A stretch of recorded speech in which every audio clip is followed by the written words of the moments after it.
அஸ்ஸலாமு அலைக்கும் வரஹ்மத்துல்லாஹி வபரகாத்துஹு.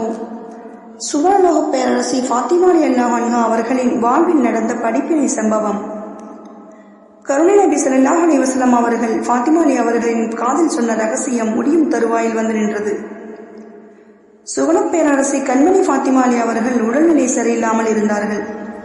அவர்களை பார்க்க மதீனத்து மக்கள் வந்து போனார்கள்.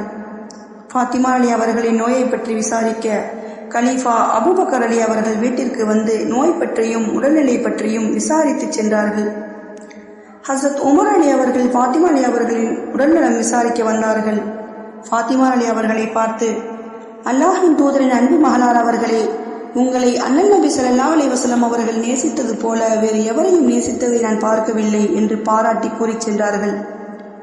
இப்பொழுது ஃபாத்திமா அலி அவர்களுக்கு 29 வயது பூர்த்தியாகியது. அவர்களின் அருகில் இருந்து பணிவிடை செய்ய அவர்களின் கொழுந்தனார் ஜாபர் பின் அபு தாலிப் அலி அவர்களின் மனைவி அஸ்மா பின் உமைஸ் அலி அவர்கள் உடன் இருந்தார்கள். அலி அலி அவர்களின் சகோதரர் ஜாபர் அலி அவர்கள் மூத்தா போரில் ஷஹீதானார்கள். பிறகு அவர்களை அபூபக்கர் அலி அவர்கள் மறுமணம் புரிந்தார்கள். இருவரும் மிகவும் நேசமாக பாசமாக இருப்பார்கள். மூத்தா போரில் ஜாபர் அலி ஷஹீதானார்கள் என்ற செய்தியை நபி ஸல்லல்லாஹு அலைஹி வஸல்லம் அவர்கள் மதீனாவில் இருந்து எடுத்துச் சொன்ன போது ஃபாத்திமா அலி அவர்கள் கதறி கதறி அழுதார்கள். அப்போது அஸ்மா பின் உமைஸ் அலி அவர்கள் கண்ணீரும் கம்பளையுமாக கதறி கொண்டிருக்கும் போது அருகில் இருந்து ஆறுதல் சொன்னவர்கள் ஃபாத்திமா அலி அவர்கள்தான். அப்போது ஃபாத்திமா அலி அவர்களின் அழுகையை பார்த்து நபி ஸல்லல்லாஹு அலைஹி வஸல்லம் அவர்கள் ஃபாத்திமா அலி அவர்களுக்கும் ஆறுதல் சொன்னார்கள். இப்போது ஃபாத்திமா அலி அவர்களின் அருகில் இருக்கும் அவர்களை நோக்கி, அஸ்மாவே, இப்பொழுது நான் இருக்கும் நிலைமையை நீங்கள் பார்க்கிறீர்கள் என்று கவலையோடு சொன்னார்கள். அதாவது, நான் இறந்து போகும் நிலையில் இருக்கிறேன் என்று சூசகமாக சொன்னார்கள். பிறகு பெண்களுக்கு ஜனாசா பெட்டி எப்படி இருக்க வேண்டும் என்பது பற்றி இருவரும் பேசிக்கொண்டார்கள். ஃபாத்திமா அலி அவர்கள், அஸ்மா, இப்பொழுது இறந்தவர்களை எடுத்துச் செல்லும் முறை எனக்கு திருப்தியாக தோன்றவில்லை. மையத்தை கட்டிலில் வைத்து மேலே ஒரு துணியை போர்த்தி விடுகின்றனர்.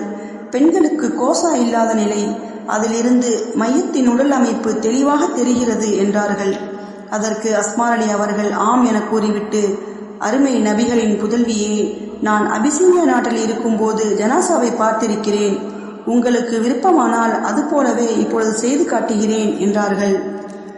இவர்கள் அபிசீனியாவுக்கு ஹிஜ்ரத் செய்து அதன் பின் மதீனாவுக்கு 2வது முறையாக ஹிஜ்ரத் செய்தவர்கள். அஸ்மா பின் உமைஸ் அலி அவர்கள் தமது முதலாம் கணவர் ஜாஃபர் தையார் அலி அவர்களுடன் அபிசீனியாவில் சில காலம் இருந்தார்கள். ஃபாத்திமா அலி அவர்கள் செய்து காட்டச் சொன்னார்கள். உடனே ஒரு கட்டிலை கொண்டு வரச் சொன்னார்கள். அதன் இரு பக்கத்திலும் கட்டுவதற்காக பேரிச்ச மரத்து பச்சை மட்டைகளை வெட்டி வரும்படி ஏவினார்கள். பிறகு அதை அமைத்து ஒவ்வொரு கிளை மட்டையின் 2 நுனிகளையும் வளைத்து பாதி வட்ட வளைவை போலச் செய்தார்கள். இந்த 2 நுனிகளையும் கட்டிலின் 2 ஓரங்களோடு சேர்த்து கட்டினார்கள். பிறகு மேலே ஒரு துணியை போட்டு மூடி காட்டினார்கள். இந்த முறை நல்ல கோசா முறையாக இருக்கும், மையத்தை யாரும் பார்க்க முடியாது என்று கூறினார்கள். இந்த ஜனாசா பெட்டியை பார்த்த ஃபாத்திமா அலி அவர்களுக்கு சந்தோஷம் தாங்க முடியவில்லை. இது நன்றாக இருக்கிறது, இந்த முறை அமைப்பு மிக மிக நல்லது, இதனால் இறந்தவர் ஆணா பெண்ணா என்று யாரும் பார்க்க முடியாது என்று பூரித்து போனார்கள். இவ்வாறுதான் எனது ஜனாசாவையும் எடுத்துச் செல்ல வேண்டும் என்று தங்களின் இறுதி ஆசையை அவர்களிடம் சொன்னார்கள். நபி ஸல்லல்லாஹு அலைஹி வஸல்லம் அவர்கள் வஃபாத்தாகி 6 மாதங்களுக்குள் இன்றுதான், அதுவும் புது மாதிரியான கோசா முறையுடன் அமைந்த இந்த ஜனாசா பெட்டியை பார்த்து சந்தோஷமடைந்தார்கள்.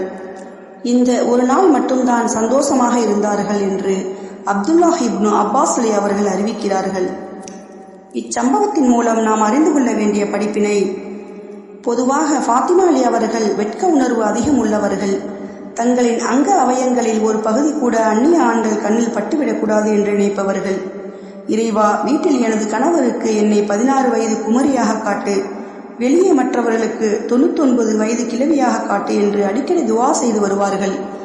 அதனால்தான் இறந்த பிறகும் எனது இந்த உடம்பை யாரும் பார்த்துவிடக்கூடாது என்று கவலைப்பட்டார்கள். இவர்களின் மூத்த சகோதரியைப் போல ஜெய்னப் அலி, ருக்கியார் அலி, உம்மு குல்தும் அலி போல இளம் வயதிலேயே நோய்வாய்ப்பட்டவர்கள்.